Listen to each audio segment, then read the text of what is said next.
sucikan lubuk hati kami. Darah Yesus tutup bungkus kami dengan darah-Mu yang berkuasa. Darah yang tercurah untuk melepaskan segala ikatan-ikatan dosa belenggu-belenggu. Darah Yesus yang mengampuni kami. Darah Yesus yang menguatkan kami. Darah Yesus yang menopang kami. Kami ada sampai hari ini hanya oleh karena kasih karunia-Mu. Urapan-Mu yang kuat turun atas kami pada saat ini. Celikanlah mata rohani umat-Mu. Celikanlah telinga kami dan jamah kami dengan kasih karunia-Mu Tuhan. Dalam nama Yesus kami mau konsentrasi. Berkati pelayanan anak Tuhan pada hari ini juga. Berkati anak-anak kecil, dari kecil sudah terima Yesus. Dan kami semua yang ada pada saat ini. Di dalam nama Yesus kami sambut firman Tuhan. Haleluya. Amin. Haleluya. Kita baca Kisah Rasul pasal yang kelima, mulai dari ayat yang pertama, saudara. Ada seorang lain yang bernama Ananias. Ia beserta istrinya Safira menjual sebidang tanah. Dengan setahu istrinya, ia menahan sebagian dari hasil penjualan itu, dan sebagian lain dibawa diletakkan di kaki rasul-rasul. Tetapi Petrus berkata, Ananias, mengapa hatimu dikuasai iblis, sehingga engkau mendustai Roh Kudus dan menahan sebagian dari hasil penjualan tanah itu? Selama tanah itu tidak dijual, bukankah itu tetap kepunyaanmu? Dan setelah dijual, bukankah hasilnya itu tetap dalam kuasamu? Mengapa engkau merencanakan perbuatan itu di dalam hatimu? Engkau bukan mendustai manusia, tetapi engkau mendustai Allah. Ketika mendengar itu, rebahlah Ananias dan putuslah nyawanya. Maka sangatlah ketakutan semua orang yang mendengar hal itu. Lalu datanglah beberapa orang muda. Mereka mengapani mayat itu, mengusungnya keluar dan pergi menguburnya. Kira-kira 3 jam kemudian masuklah istri Ananias, tetapi ia tidak tahu apa yang telah terjadi. Kata Petrus kepadanya, katakanlah kepadaku, dengan harga sekiankah tanah itu kamu jual? Jawab perempuan itu, betul sekian. Kata Petrus, mengapa kamu berdua bersepakat untuk mencobai roh Tuhan? Lihatlah, orang-orang yang baru mengubur suamimu berdiri di depan pintu, dan mereka akan mengusung engkau juga keluar. Lalu rebahlah perempuan itu seketika itu juga di depan kaki Petrus, dan putuslah nyawanya. Ketika orang-orang muda itu masuk, mereka mendapati dia sudah mati. Lalu mereka mengusungnya keluar dan menguburnya di samping suaminya. Maka sangat ketakutanlah seluruh jemaat dan semua orang yang mendengar hal itu. Saudara yang terkasih di dalam nama Yesus, silahkan duduk. Saudara yang terkasih, firman Allah minggu yang lalu, siapa yang ingat? Apa judulnya? Pengakuan, saudara. Saudara, kalau kita tidak berkata benar adalah bagian dari pengakuan. Saudara, kalau kita tidak mau mengaku, maka saudara percaya saudara tidak akan disembuhkan. Kalau saudara tidak mengaku, maka engkau akan tetap terikat oleh iblis, dan kuasa Tuhan tidak akan menjamah engkau, saudara. Dan hari ini kita akan belajar, saya beri tema adalah berkata benar. Apa? Berkata, bilang dulu kiri kanan, berkata benar. Eda, Ito, Amang, Inong. Amin, saudara. Saudara, saya akan awali. Saudara lihat di situ ada di permulaan ini, saudara, ini adalah gambar manusia asli yang hidup di Yorkshire, London, Inggris. Hidungnya panjang. Memang betul panjang segitu, saudara. Ini orang asli. Panjang banget sampai akhirnya, saudara, dia ini diabadikan menjadi salah satu patung lilin di Inggris. Dan saudara, kalau kita lihat ini, maka slide selanjutnya, saudara mungkin masih ingat kita dulu suka dongeng. Saya suka dongeng juga, semua anak-anak suka dongeng. Pernah dengar Kisah ini? Kisah Pinocchio. Ada seorang bapak tua, dia nggak punya siapa-siapa, tapi dia pandai membuat mainan anak-anak, dan dia pikir aku mau buat patung anak-anak. Bapak Geppetto namanya. Dia menciptakan boneka kayu dan dia sebut namanya Pinocchio, ya. Dan kemudian datang cerita dongengnya itu, datanglah seorang peri dan membuat si Pinocchio hidup. Tapi dengan syarat bahwa kamu itu ya Pinocchio, kalau udah jadi manusia, kamu itu harus berkata benar. Kalau engkau bohong, hidungmu tambah panjang. Ya. Jadi nanti dalam satu kisah ketika dia bohong, hidungnya tambah panjang, saudara. Ya. Nah, saudara yang terkasih di dalam nama Tuhan, di dalam kitab Matius 24 ayat 11 sampai dengan ayat 24, ya. Di situ dikatakan akhir zaman akan muncullah nabi-nabi palsu, Mesias-Mesias palsu, pengajaran-pengajaran palsu. Apa artinya? Yang akan memberitakan yang sedap didengar tetapi yang palsu, saudara. Injil yang palsu. Artinya apa? Yang tidak memberitakan firman Tuhan yang sesuai dengan Alkitab. Ya. Yang tidak menceritakan isi Alkitab yang sebenarnya, saudaraku. Yang disampaikan setengah-setengah, saudara, karena tidak mau membaca dengan benar dari Kejadian sampai dengan Wahyu. Dan diantaranya itu makanya jangan heran kalau engkau akan bertemu dengan kabar-kabar hoax. Termasuk di zaman sekarang ini, di mana kenapa terjadi kasus COVID tinggi? Karena banyak orang tidak mau divaksin. Ya, saya orang kesehatan melihat data itu, saudara. Di satu daerah di mana kadar orang yang divaksin itu sangat rendah, di situ kasus kematian karena COVID tinggi. Ya, nah hoax. Dan kenapa tidak mau divaksin? Karena begitu banyak hoax. Makanya ketika saya divaksin pertama sekali bulan Januari, saya sudah buat video. Ya, karena di kalangan hamba-hamba Tuhan juga ada yang mengatakan macam-macam. Yang taruh chip lah, yang ada robot lah yang jalan-jalan, yang antikris lah, wah macam-macam, saudara. Ya, nah saudara yang kasih di akhir zaman, dusta dianggap kebenaran. Wah ini gawat ini. Ya. Saudara, engkau dan saya diciptakan adalah untuk menjadi pelaku firman Allah. Kalau di zaman akhir dusta dianggap kebenaran, maka kita tidak boleh menjadi bagiannya itu. Amin. Ya. Mari kita akan baca dalam Efesus 4 ayat 25. Berkata benar itu berarti kita membuang dusta. Kita tidak suka bohong. Mari kita baca sama-sama Efesus 4 ayat 25. 1, 2 ya. Karena itu, buanglah dusta dan berkatalah benar seorang kepada yang lain. Karena kita adalah sesama anggota. Ngapain kita bohong sama suami?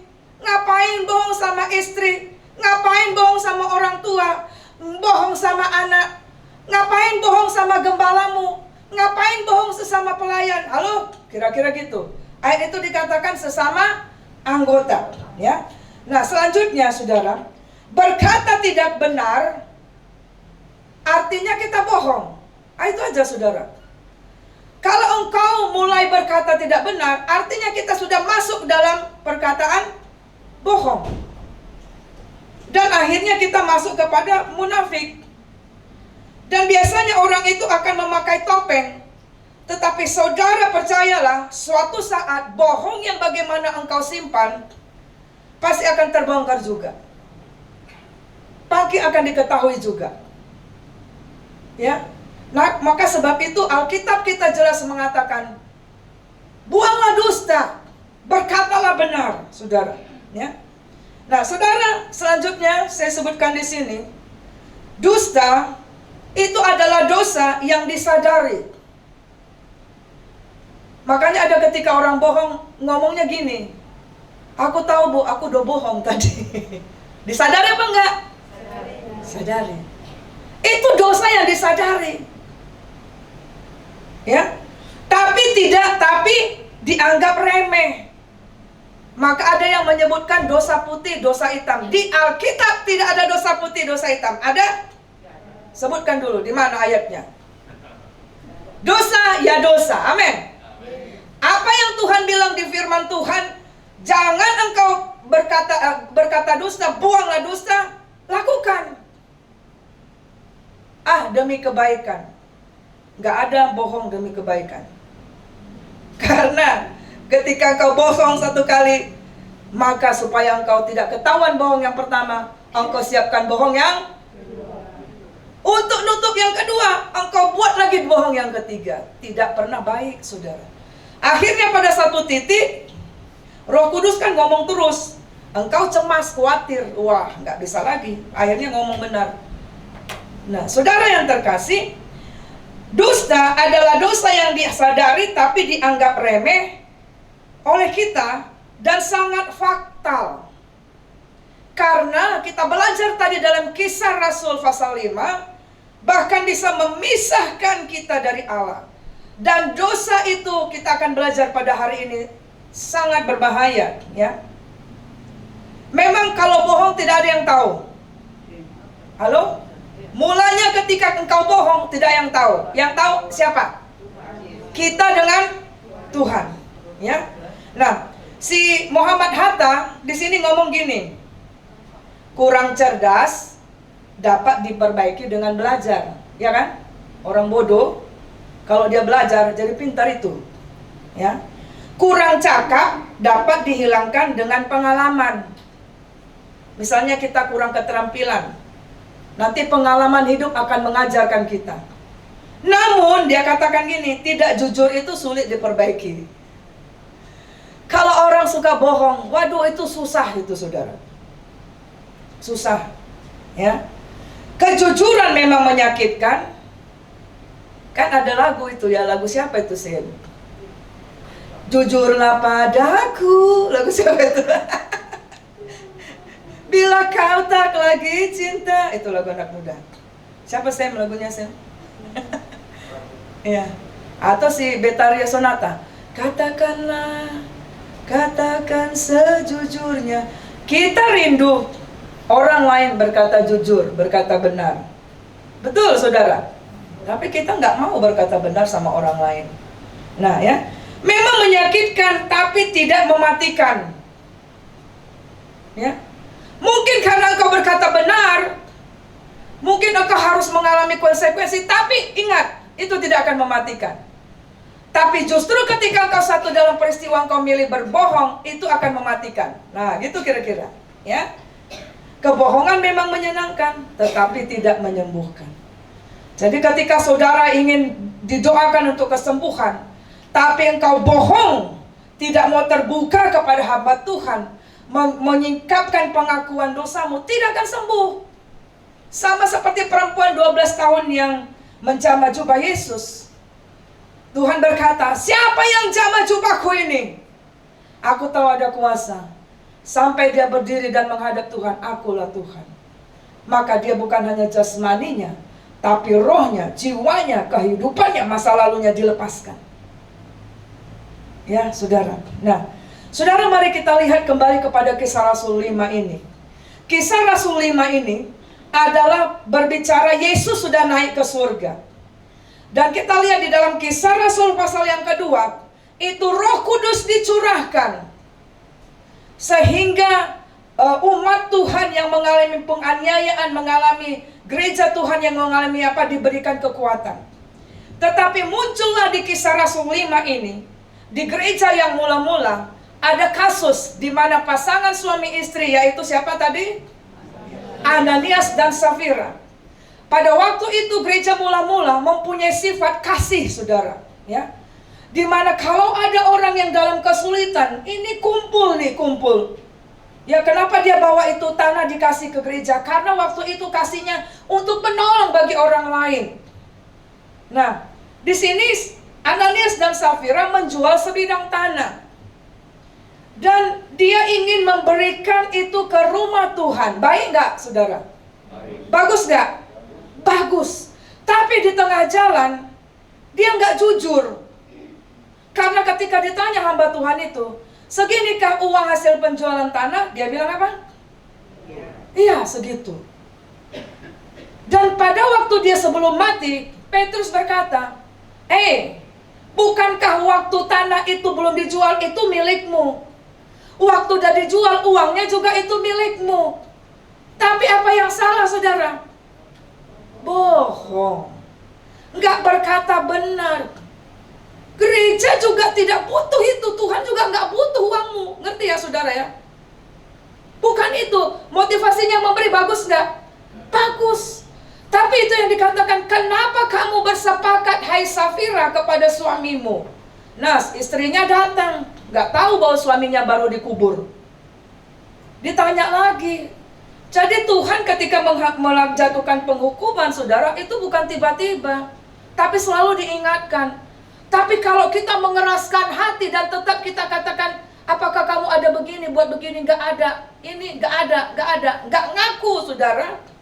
Ya itu, saudara, tidak akan terjadi apa-apa. Nah, kita lihat dalam gereja mula-mula ini harus dosa yang dibersihkan lebih dulu dari dusta. Kenapa? Karena ketika dosa itu ada di gereja mula-mula, ini sedang mengingatkan akan menghambat pemberitaan Injil, akan menghambat pertumbuhan jiwa, akan menghambat mujizat Tuhan. Kenapa, saudara? Kenapa kita harus sangat penting mengingat akan ini, saudara? Yang pertama kita lihat, ya. Yang pertama kita lihat, berkata benar atau jujur adalah karakter Kristus. Ya. Karakter Kristus. Jadi dikatakan gini, be honest, jadilah jujur. Even if others are not. Walaupun sekelilingmu tidak jujur, tetaplah jujur, berkatalah benar. Even if others will not. Walaupun sekelilingmu tidak ada niat untuk berkata benar. Even if others cannot. Walaupun sekelilingmu sudah tahu kebenaran, tapi tidak mau berkata benar. Banyak terjadi begitu? Banyak, saudara, ya. He who walks honestly walks securely. Siapa yang berjalan dengan kejujuran, dengan berkata benar, dia sedang berjalan di dalam keamanan. Saudara, ya. Itu pepatah-pepatah begitu. Nah, mari kita akan lihat Pengkhotbah 7 ayat 29. Ya, kita baca 1-2 ya. Lihatlah, hanya ini yang kudapati, bahwa Allah telah menjadikan manusia yang jujur, tetapi mereka mencari banyak dalih. Nah, seperti Geppetto itu. Geppetto menciptakan si Pinocchio itu berkata jujur. Tapi setelah jadi manusia dia bohong. Saudara, kita diciptakan segambar dan serupa Allah. Apa yang menjadi ciri khas Allah dalam kita adalah kejujuran, adalah berkata benar. Ayat ini berkata, kalau gitu ayat ini berkata kita bisa berkata benar. Amin. Halo? Kalau engkau mengatakan sudah terima Yesus, sudah lahir baru, ciri pertama adalah engkau tidak akan suka bohong. Karena itu adalah karakter Kristus. Karena Allah menciptakan saya dan saudara, tubuh Kristus, untuk memperkatakan perkataan yang benar dalam segala perkara, dalam situasi, dalam perkara apa saja. Nah, kemudian saudara, Pengkhotbah 7 ayat 29 saya baca dalam Alkitab firman Allah yang hidup gini. Aku dapati pula bahwa walaupun Allah telah menjadikan manusia yang jujur, namun masing-masing telah berpaling dan mengikuti jalannya sendiri. Jalan yang menuju kebinasaan. Slide yang berikutnya tadi. Ya. Ya. Jadi ayat itu berkata bahwa pada dasarnya kita ini, saudara, diciptakan Tuhan jujur, berkata yang benar, ya. Nah, tapi kenapa bisa bohong? Karena kita pilih sendiri, mengikuti jalan kita, mengikuti jalannya dunia, mengikuti apa kata lingkungan, ya. Nah, selanjutnya kita lihat, ketika kita berkata tidak jujur, maka kita berdusta. maka kita sebenarnya di luar dari Tuhan. Itu makanya kenapa gereja mula-mula ini dibersihkan dari roh dusta. Dan konsekuensinya itu luar biasa. Gitu dia bohong langsung mati. Saudara, seandainya itu terjadi di sini, terjadi sampai sekarang, betapa banyak orang yang akan mati. Tapi nanti kita akan lihat, kita belajar ya. Nah, ketika kita berkata tidak jujur, berdusta, maka kita di luar Tuhan dan Bapak kita adalah iblis. Kita akan baca Yohanes 8 ayat 44. Yuk. Kita buka Yohanes 8 ayat 44. Ini saya bawa yang di bawahnya saja ini. Coba dibuka aja ayatnya. Iblis yang telah menjadi bapamu dan kamu ingin melakukan keinginan-keinginan bapamu. Coba tampilkan slide-nya. Slide ayatnya. Yohanes 8 ayat 44. Ya, yuk mari semua umat Tuhan kita baca. 1, 2 ya. Iblislah yang menjadi bapamu dan kamu ingin melakukan keinginan-keinginan bapamu. Ia adalah pembunuh manusia sejak semula dan tidak hidup di dalam kebenaran, sebab di dalam dia tidak ada kebenaran. Apabila ia berkata dusta, ia berkata atas kehendaknya sendiri, sebab ia adalah pendusta dan bapa segala. Makanya kenapa gereja mula-mula di zaman Petrus itu ya, secara rasul itu dibersihkan, karena supaya memberikan roh yang takut akan Tuhan kepada jemaat Tuhan. Bahwa jangan pikir kalau sudah ada di rumah Tuhan, sudah melayani, kalau tidak sadar tentang ini, orang akan bisa terikat dan gak sadar bahwa bapaknya iblis. Makanya sering orang-orang yang pergi ke gereja tidak dijawab doanya karena bapaknya beda. Halo? Walaupun sudah melayani, ya, itu maksudnya. Tapi kalau kita mencintai dusta, saudara, susah saudara. Nah, nanti kita akan lihat. Nah, selanjutnya di dalam Kisah Rasul 5 ayat 3, di situ kita akan belajar poin yang kedua, bahwa berkata tidak benar itu sama dengan engkau mendustai Roh Kudus dan mencobai Roh Tuhan. Kapan kita mendustai Roh Allah, mencobai Tuhan? Pada waktu bohong. Dan kalau kita sering terus mendustai Roh Kudus, lama-lama itulah yang kita masuk dalam mendukakan Roh Kudus. Kalau kita terus-menerus begitu mendukakan hati Roh Kudus, hati Tuhan, lama-lama kita masuk kepada menghujat Roh Kudus. Akhirnya nggak bisa bertobat. Nah, gitu ya awalnya. Kenapa dikatakan dosa menghujat Roh Kudus tidak bisa diampuni? Karena selalu mendustai Roh Kudus, selalu mendukakan Roh Kudus, tidak mau bertobat, tidak mau bertobat. Dan dia sudah terikat di sana, saudara. Makanya saudara, ini sangat penting. Tanamkan, aku nggak boleh bohong, karena aku mendukai, aku mencobai Tuhan, aku mendustai Roh Kudus. Mari kita baca ini Kisah Rasul 5 ayat 3. 1, 2 ya. Tetapi Petrus berkata, Ananias, mengapa hatimu dikuasai iblis, sehingga engkau mendustai Roh Kudus dan menahan sebagian dari hasil penjualan tanah itu? Ketika kita tidak berkata benar, hatimu dikuasai iblis.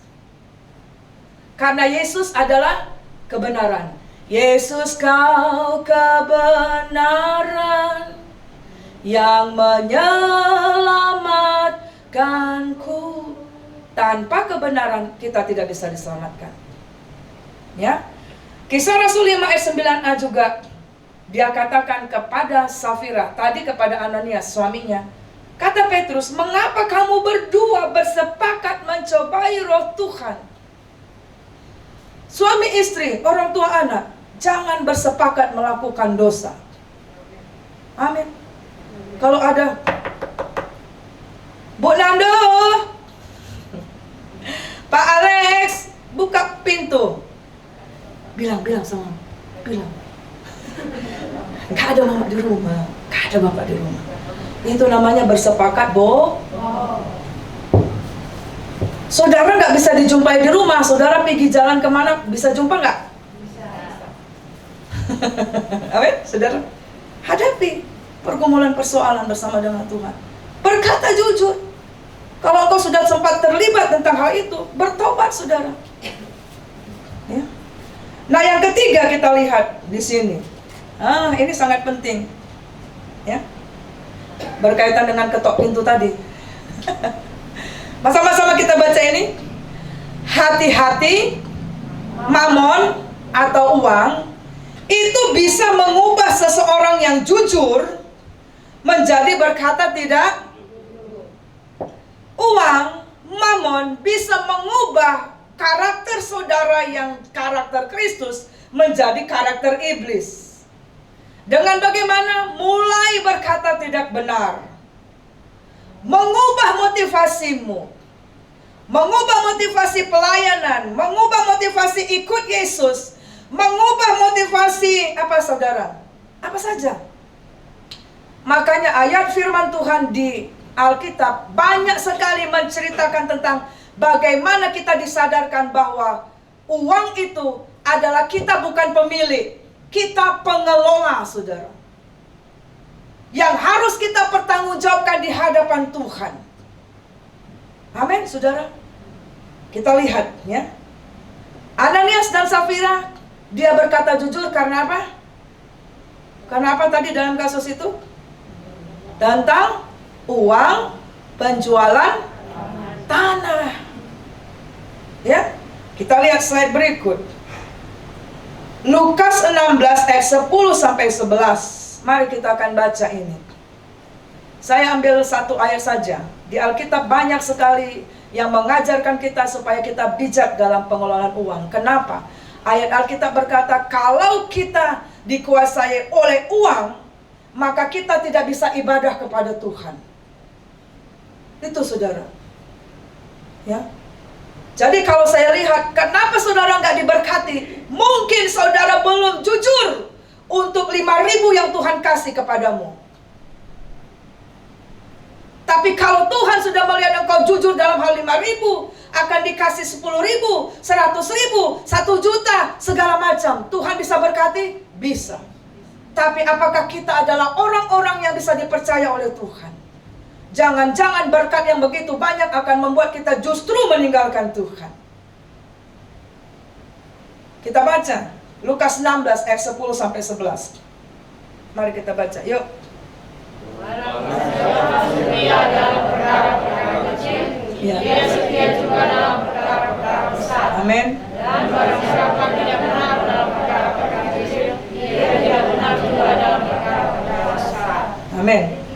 Jadi jikalau kamu tidak setia dalam hal mamon yang tidak jujur, siapakah yang akan mempercayakan kepadamu harta yang sesungguhnya? Amin, saudara.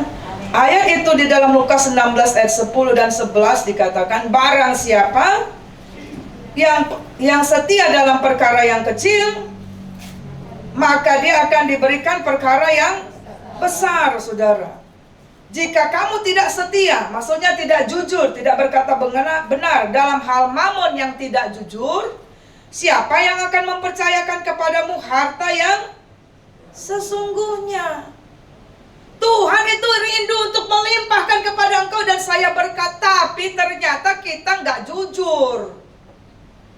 Kalau kita jadi panitia, saya pernah negur itu sama kawan waktu dulu, ya.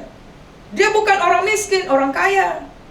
Dia menjadi panitia untuk konsumsi. Beli 20.000, ditulis di bon 25.000. Satu kali saya pergi untuk membantu anak hamba Tuhan dari daerah lain untuk membeli alat musik. Berarti pelayan yang beli, kan? Mau ditulis apa, Bu? Gitu ngomongnya. Saya bilang, tulislah sesuai yang kita bayar. Artinya, ternyata pelayan juga lakukan itu. Makanya di dalam kitab Kisah Rasul, dosa itu juga ada di gereja. Dosa itu ada di pelayan. Kalau kita tidak sadar ini, Ya, saudaraku. Nah, saudara yang terkasih dalam nama Yesus, kita lihat yang berikut, ya. Yang berikut di dalam Kisah Rasul 5 ayat 4 dan 9. Ada konsekuensi, ada akibat, ada dampak kalau kita, kalau saya dan saudara berkata tidak benar, dusta dan bohong. Yaitu apa? Sama-sama katakan kebinasaan, kematian. Mungkin saudara akan protes, Bu, aku udah sering kali bohong, gak matinya aku. Pasti saudara kan gitu. Mari kita lihat. Saudara, saya mau sampaikan yang berikut ini, slide ini. Orang yang mencintai dusta, bohong, tidak akan masuk dalam kerajaan surga. Saya akan menyebutkan hanya beberapa saja, ya. Di antaranya, saudara, ya. Wahyu 21 ayat 8 mengatakan, orang yang mencintai dusta, setelah dia mati satu kali di dunia ini, maka berikutnya dia akan mengalami kematian yang kedua di api neraka. Mari kita baca Wahyu 21 ayat 8.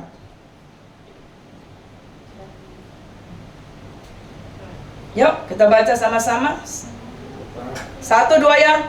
Tetapi orang-orang penakut, orang-orang yang tidak percaya, orang-orang keji, orang-orang pembunuh, orang-orang sundal, tukang-tukang sihir, penyembah-penyembah berhala, dan semua pendusta, mereka akan bagian mereka di dalam lautan yang menyala-nyala oleh api dan belerang. Itulah kematian yang kedua.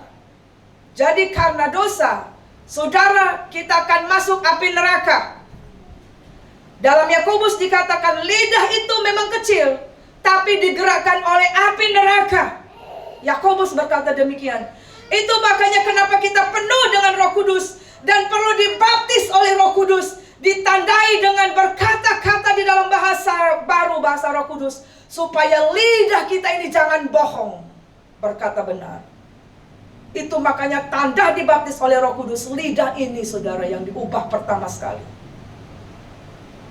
Makanya ketika engkau sudah mengalami lahir baru, sudah bertobat, baptisan air harus dipenuhi dengan kuasa Roh Kudus. Karena dusta ini, saudara.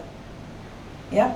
Nah, kita akan baca selanjutnya Wahyu 21 ayat 27. Di dalam Wahyu 21 ayat 27 dikatakan, kalau kita suka bohong, namamu tidak ada di kitab kehidupan. Ayo kita baca. 1, 2 ya. Tetapi tidak akan masuk ke dalamnya sesuatu yang najis, atau orang yang melakukan kekejian atau dusta, tetapi hanya mereka yang namanya tertulis dalam kitab kehidupan anak domba. Artinya orang yang melakukan kenajisan, kekejian, dusta, tidak ada namanya di kitab kehidupan. Dicoret namamu, distipek. Makanya itu yang Tuhan bilang, sorry, gue nggak kenal lo. Karena orang yang berkata benar, ya tidak berkata tidak benar, tidak mungkin juga melakukan hal yang benar. Karena dia tidak berkata benar, maka dia akan buat korupsi. Dan saudara lihat kenapa gereja pecah, kenapa bangsa pecah? Karena Mamon tidak jujur di sana, saudara. Kita baca satu lagi, Wahyu 22 ayat 15. Di situ dikatakan tinggal di luar, tidak di surga. Ayo, Wahyu 22 ayat 15. Wahyu 22 ayat 15. 1, 2 ya. Tetapi anjing-anjing dan tukang-tukang sihir, orang-orang sundal, orang-orang pembunuh, penyembah-penyembah berhala, dan setiap orang yang mencintai dusta dan melakukannya tinggal di luar. Jadi artinya apa mencintai dusta? Engkau tahu sekelilingmu bohong, maka tugas kita mengatakan kau sedang berkata tidak benar. Itu namanya kita tidak mencintai dusta. Tapi kalau kita diam aja dan kita katakan iyalah, iya juga ya, itu namanya kita mencintai dusta. Dan lihat ayat ini, anjing-anjing tukang sihir, artinya tidak main-main tentang penyembahan berhala, tentang perdukunan, tentang peramalan, tentang mencari berkat di kuburan, tentang apa saja. Ada Allah yang lain. Tidak boleh menyembah Allah dalam nama siapapun kecuali di dalam nama Yesus. Kalau saudara tidak mengerti ini dan saudara melakukan, firman Tuhan berkata engkau tinggal di luar. Tapi kalau engkau pernah melakukan, orang tuamu pernah, maka saudara, hamba Tuhan akan menolong melepaskan engkau satu persatu. Itu penting, saudara. Ya. Nah, mari kita akan lihat selanjutnya. Ya, selain itu berkata, kalau kita bohong pada saat ini, puji Tuhan, Yesus masih memberikan kita kesempatan bertobat. Amin. Sebab itu saudara yang dengar pada hari ini, mari kita bertobat. Itu ternyata menghalang berkat kita. Kenapa? Saya tulis gini. Yang berkata bohong berarti tidak jujur, berarti tidak benar, berarti tidak bisa dipercayai. Maka saudara, lihatlah, rumah tangganya pasti komunikasinya juga akan putus. Betul? Kalau suami asik bohong sama kita, istri bohong sama kita, kira-kira saudara gimana? Berantem? Atau mulai gimana? Nggak percaya sama dia kan? Kalau dibilangnya, di mana kau tahu misalnya, lampu merah. Di mana lagi bekerja? Rupanya lagi marhalet misalnya. Bukan yang ini jujur ini. Baiknya ini. Iya kan? Iya. Matilah komunikasi. Itu yang dimaksud saudara. Rumah tangga pun mati. Akhirnya masuklah ke dalam dosa-dosa yang lain. Perselingkuhan itu kan karena nggak jujur. Ya, terus matilah relasi hubungan dengan sesama. Misalnya, udah janji kita ini sama kawan kita, nanti ya jam 10 kita jumpa ya. Kita mau pergi ke sana. Rupanya tak datang-datang dia. Terus gak ada kabar berita. Sekali, tapi itu berulang-ulang. Kira-kira saudara percaya gak sama dia? Oh, susah percaya. Gitu kira-kira, matilah hubungan relasi dengan sesama. Berkat Tuhan pun akan mati. Karena saudara, di dunia kerja pun yang akan dipercaya adalah orang yang berkata jujur. Orang yang ketika ada di situ uang tergeletak nggak diambil. Satu kali ini ada kisah nyata. Jadi sedang terjadi rekrutmen pegawai. Dibuatlah pengumuman, siapa aja boleh mendaftar. Jadi mendaftarlah 1, 2, 3. Ada seorang anak muda. Jadi ketika dia masuk, itu satu ruangan yang besar sekali, mulai dari halaman pagar. Dia melihat ada keran air yang terbuka. Dia tutup, dia jalan, masuk ke ruangan. Ini nggak ada orang, nggak ada sapaan, nggak ada siapapun. Ya. Kemudian, wah, itu terang benderang, terang benderang. Jadi dilihat, wah ini lampu ini nggak bagus dimatikannya. Ada uang tergeletak di situ. Nggak ada orang, nggak diambilnya. Sampai masuk, belum diwawancarai, bos itu langsung bilang, kamu diterima. Saudara ngerti maksudnya ini? Kalau kita tidak berkata benar, kita tidak jujur, itu juga akan mematikan pekerjaanmu. Kenapa misalnya di dalam seluruh hal sekarang ini masa pengurangan. Kalau saudara hidup sesuai dengan firman Tuhan, pasti saudara dipertahankan. Benar, saya mau bilang, pasti saudara dipertahankan. Kalau ada nilai-nilai firman Tuhan dalam hidupmu, pasti saudara akan dibela. Tadi kan dikatakan kalau kita blow on pun, kalau kita jujur kata mau belajar, itu gampang. Tapi kalau sudah jujur, susah. Betul saudara? Ya saudara. Karir saudara pun mati. Nah ini sekarang sedang ada viral kan, di dunia maya kan, di Palembang. Ada orang yang bohongi. Ini kelewatan nih. Bohongi kepala daerah, bohongi kepolisian. Dengan bilang apa? Mau kasih dana 2 triliun. Ternyata bohong. Dia sendiri ternyata punya utang 3,5 miliar. Yang namanya bohong satu saat akan terbuka, bagaimanapun baiknya. Mungkin pada waktu itu satu kali mungkin bisa, tapi berikutnya pasti, saudara. Sebab itu lebih baguslah ngaku aja, seperti firman Allah minggu lalu, ya. Nah, selanjutnya, berkata yang benar itu sama dengan mengaku. Mengaku, ingat khotbah minggu lalu, mengaku artinya kita menceritakan segala sesuatu tanpa ditutup-tutupi, tanpa diceritakan sebagian-sebagian. Ya, dan itu akan membuka jawaban doa bagi masalahmu. Amin. Yes.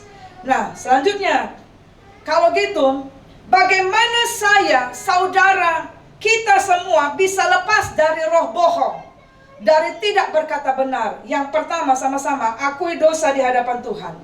1 Yohanes 1 ayat 9. Ya, jika kamu mengaku dosamu, maka Ia adalah setia dan adil, yang mengampuni engkau.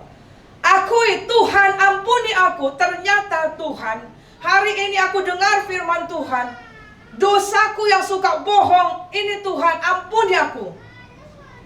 Dan kedua adalah komitmen dalam bertobat dan hidup baru. Sama-sama. Komitmen dalam bertobat dan hidup baru. Yesaya 59 ayat 1 dan 2 dikatakan, bukan Tuhan tidak kurang tajam pendengarannya menjawab doamu. Bukan Tuhan tidak kurang panjang tangannya menyembuhkan engkau, menolong engkau. Tapi yang menjadi pemisah adalah dosa dan kejahatanmu. Dan hari ini kita belajar dosa yang sangat luar biasa adalah berkata tidak benar. Dalam 2 Korintus 5 ayat 17 dikatakan, barang siapa yang ada di dalamku akan menjadi ciptaan yang baru. Kalau saudara mengatakan engkau sudah terima Yesus sebagai Tuhan dan Juru Selamat, sudah bertobat, maka engkau harus punya komitmen untuk berkata benar. Itu maksudnya. Ketika dipancing lingkungan kita berkata tidak benar, komitmenlah. Tidak. Karena Yesus sudah di dalamku.